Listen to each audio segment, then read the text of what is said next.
everybody. So I'm out here today sighting in my new optic for my Q Mini Fix. Last video I showed it had kind of an aim point style sight with a magnifier on it. Didn't really like it too much, so I ended up picking up this Eotech Vudu 1-6. Should be, in my opinion, kind of perfect for this gun. You know, I'm not reaching out to long distances with this rifle, so if I want the zero, I've got the zero kind of a red dot. And if I want to zoom in, you know, at 100 yards, I got the 6 power, which works out pretty good. So anyways, I'm out here sighting this in today, and I wanted to make a quick video about what I do and how I sight my rifles in. Again, this isn't necessarily the only way, and maybe it's not the best way, but it is the way that I do it, and it works out pretty good.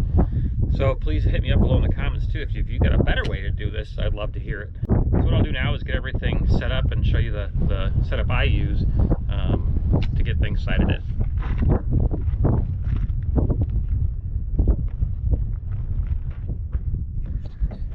So I've got this lead sled is what I use. For this method, you need to have a really stable shooting platform. You don't have to use a lead sled, but for me it works out pretty good. It holds the rifle very stable, which is very critical to this sighting in method. You can use any sort of shooting stand you really have, honestly. This one works pretty good though. I don't have the bags in there because I'm not, I don't need the weight to hold the thing back for what I'm shooting today. Anyways, again, not critical, but works out pretty good. So my goal is to sight this rifle in and have it be accurate at 100 yards. You know, I thought about maybe making it a 50-yard rifle, but you know, I think 100 yards is probably pretty good. So for this method, what you want to do is bring it in half the distance of your intended target distance. So if I'm going to make this a 100-yard rifle, I've got my target set up at 100 yards or 50 yards, sorry. And that's just to get it on paper and get it dialed into that. It makes it a lot easier. And then we're going to take it out to 100 and dial it in for that distance. So what we'll do now is I'll show you the first step in sighting this rifle in. So the first thing you want to do is bore sight the rifle. On a bolt action rifle, that's really easy. All you do is pull the bolt out like so, and you have access to the barrel, and you can see through the barrel to your target. On an AR-15, you'd want to take that rear pin, pull it, and have your rifle set up to where you can look through it still. If you don't have a way to pull the bolt out, maybe like a Ruger 1022, you know, it might be better for you to get a laser bore sight tool. They sell a whole bunch out there, whole different kinds. I don't have one because it's not that important to me. This method works pretty good, and for all the rifles I have. So what we'll do now is line up the bore to the target, and then we'll bring the scope into that same spot on the target. And that should get us pretty close on paper, which is the first step.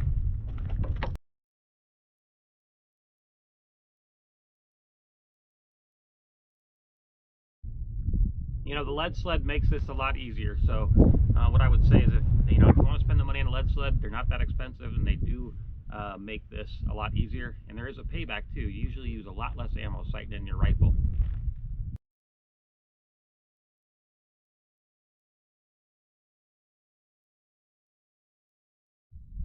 That's pretty close right there. So now what we're going to do is look through the optic. Bring in the zoom all the way first. Now, since I did touch the rifle here, I'm going to check the bore again and see how it's aligned. See, I moved it a little bit.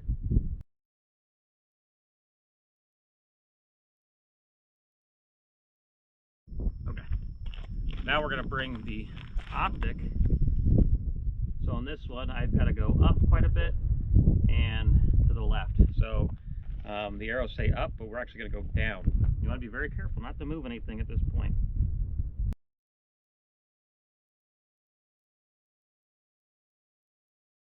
That's up and get our windage. So again, you have to go left, so I'm going to go right.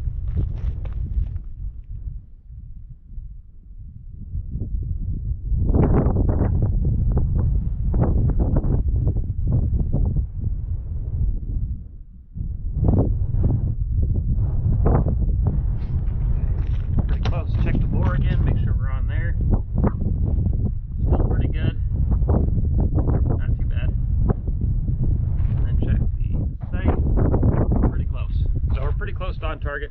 So now what we can do is take a shot and see where it lands. All right, let's take our first shot and see how we do. Some people say you won't want to do this on a cold bore, but it doesn't bother me.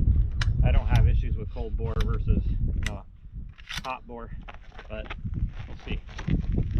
So it is a little awkward shooting from this thing, but you know, it's only for a couple shots, so we'll see how we do.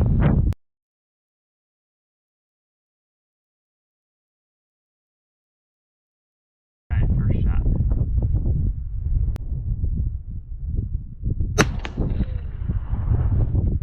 Alright, so we're on paper. We're really low. So now what we do is we're gonna set everything up again, line this up on that bullseye, and then dial our reticle in to the hole that we put in the target. So it's hard to see. I think if you see through the scope that it's low on the target, but windage looks pretty good. I will say it's really windy out here today too, so this probably isn't the best time to do it. And I'm going to try to take my shots when the wind dies and before it picks back up. See how that works though. Let's hold on a second. Okay, so I've got the optic pointed at this bullseye again now. So a very critical step here, do not move the rifle. If you need to support it better, do whatever you got to do. But the only thing you're going to be moving is the turrets on the scope itself to get you there where you need to be. So without moving it, see if I can do this. I am on 0, so now I need to go down quite a bit.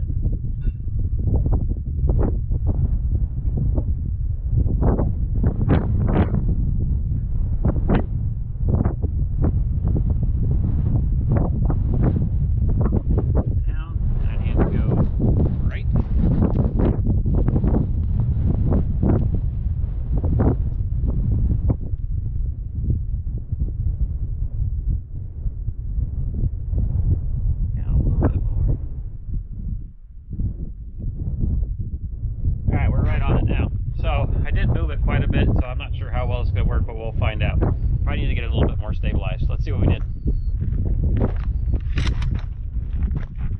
Now we're lining up on the bullseye.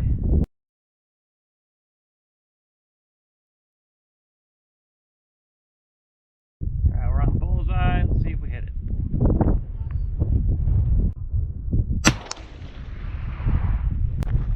Pretty close. Let's take another shot.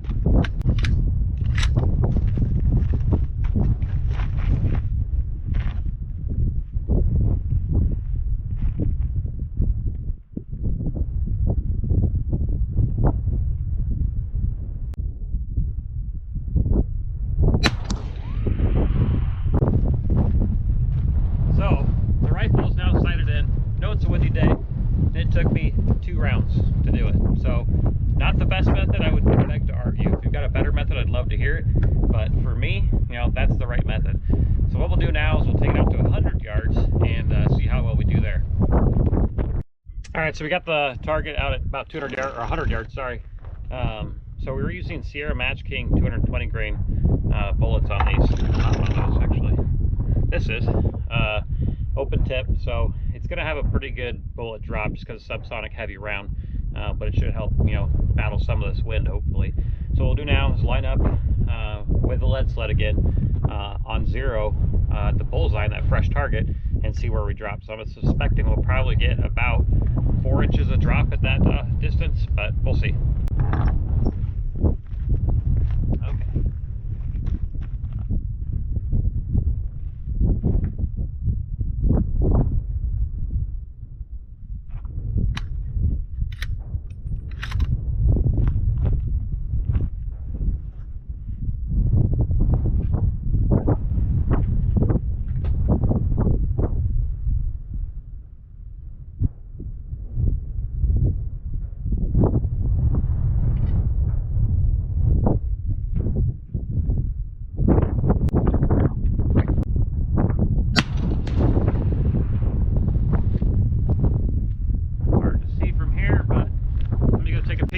Target real quick. It looks like about 4 inches though.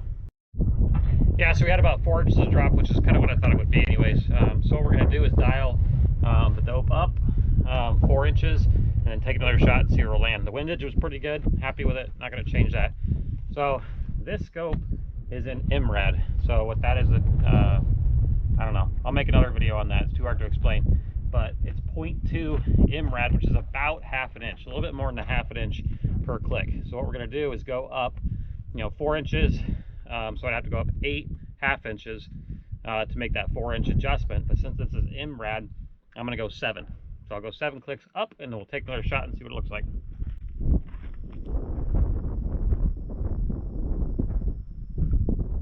So 7 clicks. This scope, the clicks are so feels so good. Like they're very defined when you make up some scopes. You're not sure, did I feel a click or not? So let's see how it does.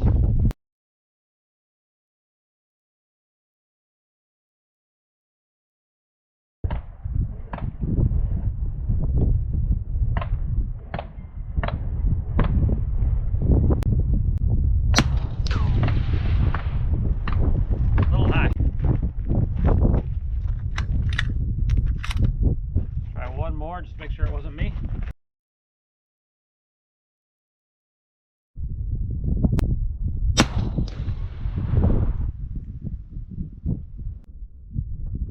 Pretty close, do one more.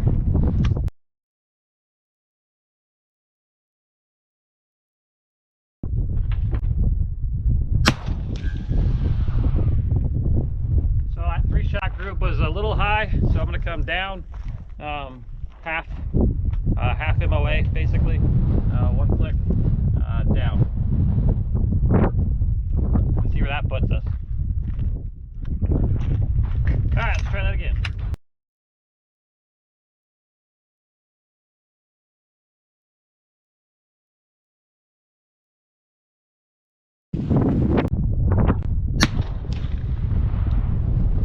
And we're right on. So I think we're good. So I don't know how many shots that was. I'll have to count when I watch the video, but you know, for all intents and purposes, you can sight a rifle in starting at 50 in 2 shots, take it out to 100, and then do your 3-shot group and see where you're at and adjust from there. So I'm pretty happy with it. So all in all, not a bad optic. I really like the Vudu 1 to 6. I think it's kind of perfect for this little setup. You know, I'm going to tighten up some groups on there and see if I can bring it in, but for the most part, this is going to be my 50-yard gun. I don't think I'll ever shoot it too much at that 100-yard mark for what I'm going to use it for, which is just out here plinking, having fun, and shooting subsonic suppressed. It's a lot of fun. Any questions on the method I use, please let me know in the comments below. I will say too, once you get your 0, loosen up your turret caps and set your 0 so you have a good reference point if it does move for you. All in all, happy with the purchase though. If you've got a better method, please let me know below in the comments, because I'd love to save ammo and get on target a lot sooner. Anyways, thanks for watching. Have a great day. Shout out to All Guns Blazing Ammo Supply. It's not a sponsored video, but he's a good friend of mine. Go check out their website. If they don't have what you want, definitely shoot him an email and he will get it for you. He was able to find me some subsonic 4570s that are great for shooting suppressed. And I'll be making a video on those here in the future. So again, go check out his website. Not a paid sponsored video by any means, but just a good friend of mine, and has some great products at an excellent price and the fastest shipping there is known to man out there for ammo. Anyways, have a great day. Stay safe. Bye.